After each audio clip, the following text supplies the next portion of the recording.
মা মা মা, আমি ঠিক বুঝতে পেরেছি তুমি আজকে মাংস রান্না করছো। আমি সেই ঘরের ভেতর থেকে গন্ধ পাচ্ছি, কি সুন্দর গন্ধ। মা দাও না, এক পিস দাও না মা, এক পিস দাও, একটু খেয়ে দেখি কেমন হয়েছে।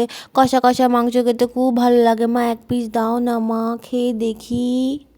বলি পড়তে বসার তো নাম নেই, সারাদিন খালি টোটো কোম্পানি হয়ে ঘুরে বেড়া খেলা। আর যখন আমি মাংস রান্না করছি তার গন্ধ ঠিক পেয়ে গেছিস, ঠিক কোথা থেকে চলে এলে মাংস খাওয়ার জন্য। এখন না, একদম না, একবারে স্নান টান করে আয়, একেবারে আমি ভাত বেড়ে দেবো, একবারে খাবি। এখন কোনো মাংস খাওয়ার দরকার নেই।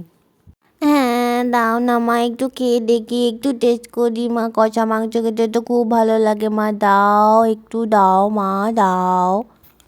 আচ্ছা আচ্ছা ঠিক আছে, যা একটা বাটি নিয়ে আয়, আমি একটুখানি দিচ্ছি, খেয়ে দেখ।